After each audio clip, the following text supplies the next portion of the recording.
y'all want to be empowered, y'all want to, but y'all can't lead. Y'all can't. Y'all can't. I'm sorry, y'all can't.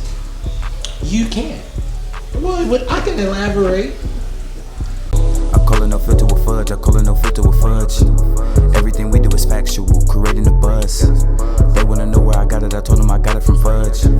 Tuning in every week, you know we stay going up. Yo, what's up? You got another episode of No Filter with Fudge. I'm your host, D Fudge. I got a special guest here with me today. I got Miss Leah Frazier. Hey, what's up? You did not have to do that. I think I had to do that. No, it's just Leah Frazier. No, it's Leah Frazier. Okay. Leah low-key popping out here, y'all, so I'm glad to have her on today. Really excited about what we're going to talk about. Obviously, she already admitted to not having any filter, and I hope that she keeps it going today. None. You gave me a little drink, so it may be, It was a non-alcoholic drink, so whatever she's doing she's a both sound body and mind. Don't believe the hype. Whatever. So what's going on with you, though? Let's talk about it.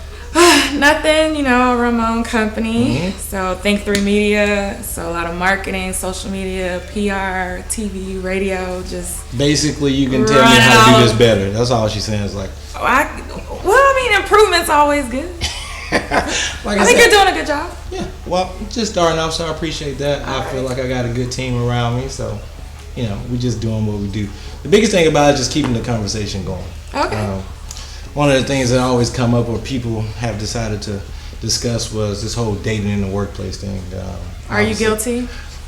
Obviously, I am in the workplace, and I've had some run-ins with coworkers who I've been attracted to, and vice versa. So, I am actually for dating in the workplace. Really? I mean, is it like department-wise? Like, okay, so if they're on floor 3 and you're on floor 2, then it's okay.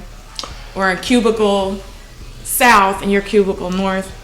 Well, I mean, you gotta define this thing because I've seen some stuff. It usually can end really bad. Yeah. Like usually it doesn't work out. But then you hear about the stories where people get married because you spend a third of your life at work for the most part, right? You work a full-time job, you're there 8 hours. You're going to spend a third of your life there. So it's normal for you to be attracted to the people that you're around most of the time. Mm-hmm. When this happens, it's going to be some chemistry usually. And if it is some chemistry, I feel like you shouldn't fight it. So that's why I say I'm for dating in the workplace, regardless if this is a subordinate or That's what I was just gonna ask you. Like, is it? So you think it doesn't matter if it's like boss or so say you're at whatever level, if it's VP, SVP, whatever. Just if you feel the attraction, just go ahead and go after it. I don't have a problem with it. I think everything's okay. I think it's all free game, only because. You don't want to block your blessings. Don't even bring blessings and any of that nature. But that's the truth. Like, because you never know you're going to meet somebody who could possibly be very important in your life. So why do you want to eliminate a place where you spend a third of your time at? Because, like, time is just so valuable. Even for me, like, I don't have a lot of time.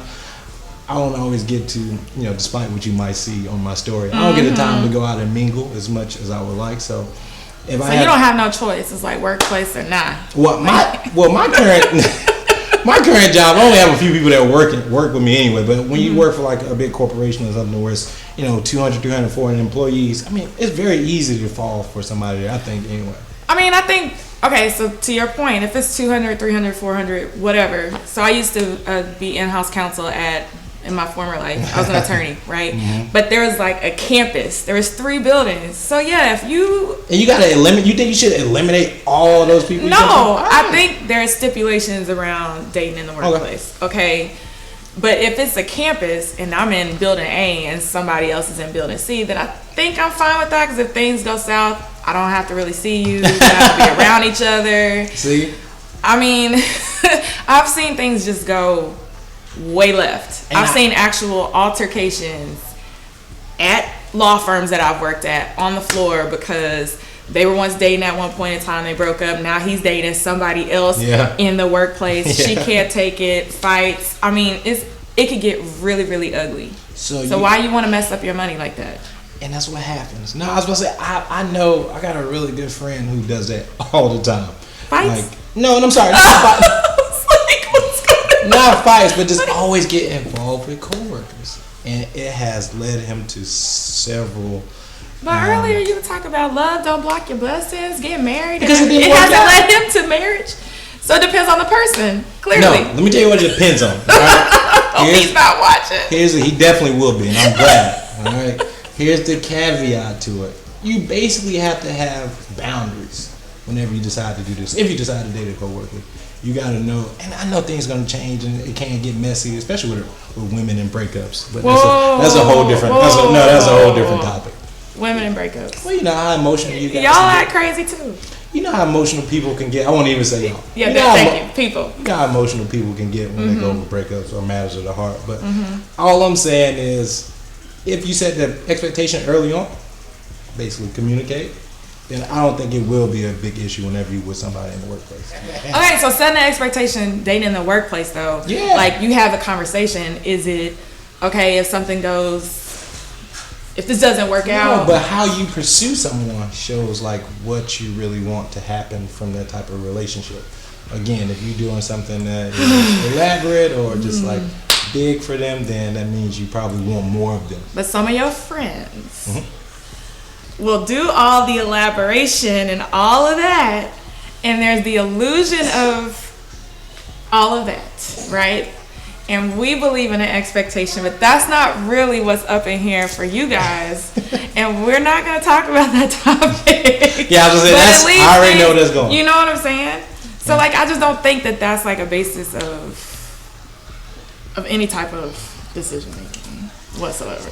Well, clearly we won't come to terms, so let's just. I'm not saying there's anything wrong. Like, I'm kind of partial to the dating in the workplace. Yeah. I just believe that there's different layers to it where you have to be careful. Yeah. So again, if guy A is across the way, maybe on a different floor or whatever, I think it's cool. Yeah.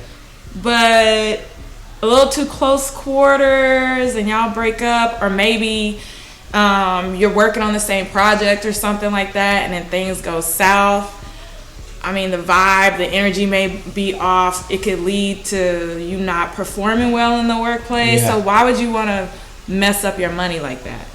No, and money is very important. Money is key. Exactly. Well, you know, let's just say, for example, a guy does get with a girl at the job, or vice versa. What you feel about guys submitting to women or women submitting to guys? Do you think, are you submissive? Have you been in a scenario? Do you think it's okay for a guy to be submissive to a woman, especially with the role reversal nowadays, with, you know, all these woman empowerment? Just because you're a woman that's empowered does not mean you should be in charge. That you always want to be in charge. I think relationships should be give or take, but I think men. You think it should be 50-50? It really depends. I think I look at relationships as a partnership. I don't look at it as I'm overruling him and like he's overruling me and all of that. I think it's a partnership where I'm empowering him to be his best self, and then hopefully he's doing that to me so that I can go out and be the best that I can be. And I think the two together, it makes something like really, really beautiful. But you have this whole thing, and I think it's just people interpret the Bible all sorts of wrong. Yeah. You know. You gotta bring that religion in there. You know, but I mean, I'm a Christian. I go to church. I do all of that. But I think people will take that one verse and be like, "Women, submit to your men." That's what you're supposed to do. Why are we submitting if you're not doing what you're supposed to do in order to honor that, right? So like if you're not empowering us, you're not going out and taking care of yourself, and not to say that all men don't do that, but there's things that come along with that where we would love to just let you guys lead and be in the roles that I feel like as a man is just kind of intuitive for you guys to want to be in charge and all those things. But culturally, where a lot of the men are right now, I just don't think that we want to submit to, because they're not like men. Yeah. I don't know if that makes any sense, but I actually, being a man, I agree with you. Unfortunately, I agree with you. I hate it, but a lot of men don't know how to be men. Right. I don't want to get into the I'm not submitting, and I don't know if you're out there running through your finances, all sorts of crazy. And the man's role has really been tarnished by a lot of men who are not doing the right thing. But like I said, I don't want to get into why I believe it happened. It just happened. It is what it is. It's harder for a woman or just women in general to find men that can lead. You know, back in the day, very traditional. I grew up very traditional. I'm from the South, and it was always a man's job to run the household. Mm-hmm. A lot of these men don't even know how to run their own stuff to where how they gonna run the household? They can't even run their own life. So you gotta have a good leader to want somebody to submit to you. So I agree with you in the sense that it's hard to find those type of men nowadays. But me personally, I'm a man's man. I feel like I'm a throwback. I feel like I'm the exception, not the rule nowadays, which sucks. I run across a lot of men who I hate it, and I hate seeing them because they don't represent what I grew up seeing, you know, as far as what a man should be. So I never would submit to a woman, but I can see women not having the idea of not wanting to be submissive because they run into less people like me nowadays to where now they feel, because I run into some strong women like yourself, and because of, you know, what you guys have been through, what you've seen, it just makes you even more less likely to submit because you know you probably already experienced it. You tried to let a man be a leader, be a man, but he never kind of took the lead, took the reins, and now obviously you know are where you are now with how you think about men. But I mean, it's all about trust. Mm-hmm. So we're not going to submit to anything that we can't trust. Yeah. And then define that word submission. Like, what does that even look like? I think everybody's term and definition of submission is a little bit different. Yeah. I don't judge any woman for how she wants her household ran or whatever, but I just know, like, yeah, we're in this era where women, we're taking back our power, we're handling up on things, and I'm a little bit different. You know, I'm out in boardrooms all the time. I'm the only black woman. I'm the only woman, so I'm having to be alpha all day long. And I hate that. I don't want to be alpha when I come home, okay? I want to feel protected. I want to, you know, I'm a woman. I'm delicate. I'm a flower. But in business, I have to be a beast. Yeah. And so when it comes to my type of relationship, it kind of gets jacked up because guys will see that and then they think that, okay, well, I'm going to submit to her because that's what I see. And it's really like, no, that's just the type of woman that I kind of have to be because that's what society has required right now. And created a beast. But now it's like that whole, like you said before, it's that role reversal where it's like, no, I kind of, you know, if you have all your ducks in a row in order to lead, I am absolutely okay with that. You know, but there's not that many men out there that have or that I haven't come across that I will be like, I have full faith in you, I trust you to lead. I just don't. Yeah, men, we got to do better. That's all I'm hearing. Is we just do better. We just got to tighten up. It's got to tighten it up. It's not all men. I mean, there's some really good guys out there. You never say all in.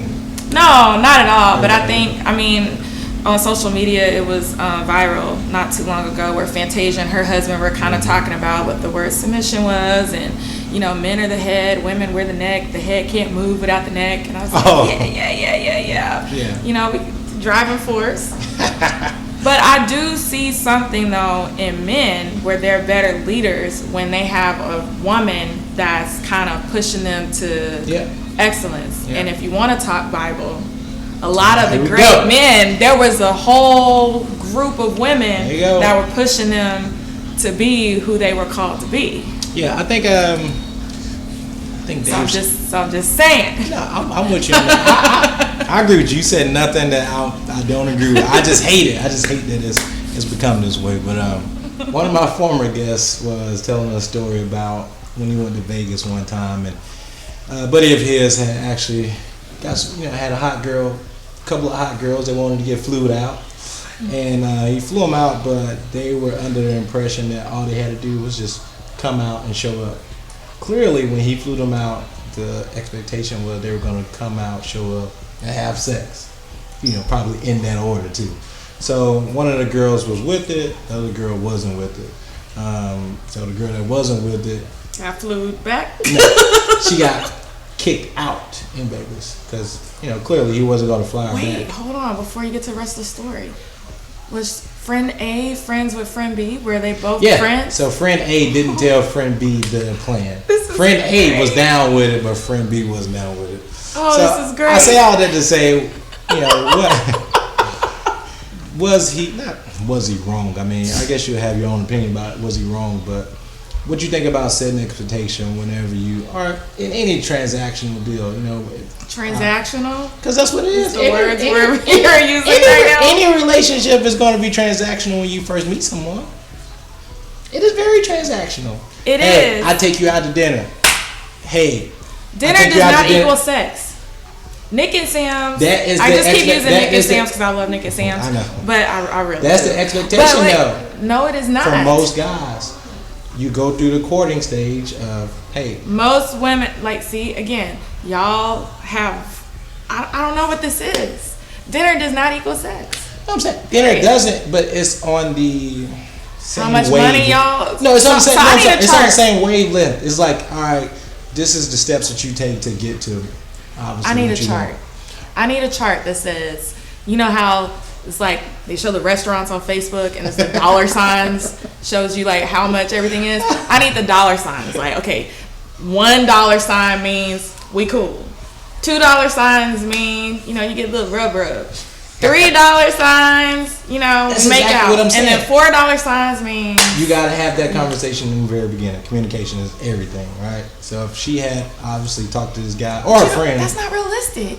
You don't sit exactly. there and It's like not, nobody kick it does with it. But somebody that's and what say, y'all want. That's what "Hi, y'all want. That's you know, if you're that- taking me to Vegas, That's what you want that without having that conversation. we want to get flown out. No, Flued out. I'm saying you want to know what every step is. I'm sorry, what the expectation is for every step, but you don't want to have that conversation. No one wants to have that conversation. It's just about like what's socially accepted or what is the norm, what is, you know.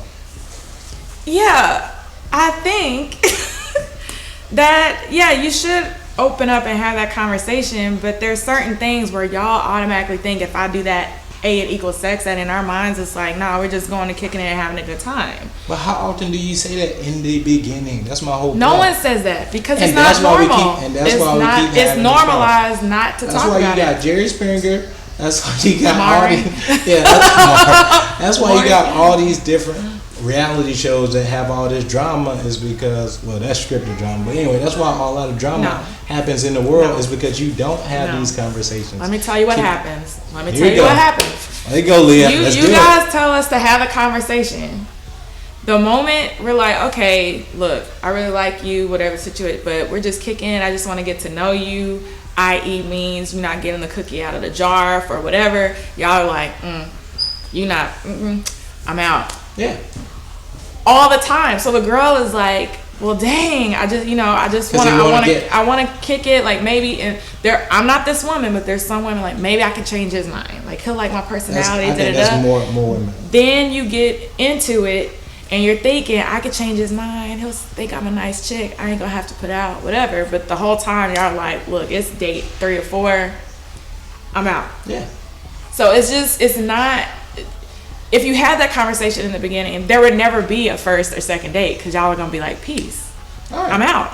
And we just saved each other a lot of time and probably Exactly, but there's a lot of women out there who don't want that rejection, so they just roll with the punches, thinking eventually I can change your mind. So we're just gonna Again, keep I'm going not round that and girl, round. but I'm just saying that's how it is. And y'all gonna keep creating these F-boys because you clearly don't know how to have this conversation without being able to take a rejection. Now, I would have known getting flued out to Vegas. Obviously, she didn't, and I'm telling you, she's not the only one. There's plenty of stories out there with girls who get stranded places because they walk over. Shouldn't have laughed. I had a very dear friend of mine. Actually, her sister. I was in New York. Her sister told me the story that she met some dude online. And that was the exact same situation. And she went all the way to Florida. He was like a ball player, training camp, blah, blah, blah. She just thought they were going to kick it. And it was like, oh, you're not? She got stranded. And I laughed. They kicked it. I laughed. Kicked it right out of there. He punted. That's how you say it, right? It was a punt. Yeah. But, like, I would have known with the whole Vegas thing. Yeah. But, again, there's also, like, limitations, too. Like, how long were they talking like how there's all these different factors. But all those factors don't matter. Yeah, you're right. It's something that led up to that point. All those factors don't matter if it's put in plain English in the beginning. How do you have that conversation? A lot of men don't. Do we have to role play again? No, we don't have to role play. Okay. That go back to my point. I don't understand this. Men not really being men, in my opinion. Not being honest, like. Hey, which girl. is a part of being, what I think is what makes you a man. Like integrity, honesty, all that stuff is a part of being a man. Yeah. So we've grown a culture of like not very honest people. You know, trying to, I guess, mask some insecurities or some flaws by covering it up with lies or just sneaking around and creeping, which has been going on since the beginning of time. So I'm not going to act like this is something. It has, but it's just becoming more accepted. It's not as taboo anymore. So I remember back in the day, like you could have a whole nother family on the other side of town. Like you ever heard those type of stories? Like, oh Lord, yeah, man. Back in the day before social media, you could have a wife and kids, and then you have another family that live across town. And just be happy. You just gotta be able to afford it. That's my man did it. Oh my gosh. Yeah, but. All right. Well, I want to thank you again, Leah, for coming out and turning off that filter. I really appreciate it. Thanks for having me. All right. Awesome. So, also want to thank you guys for tuning in. Make sure you subscribe to the channel. You got your boy D Fudge here with No Filter. See you next week. I call it No Filter with Fudge. I call it No Filter with Fudge.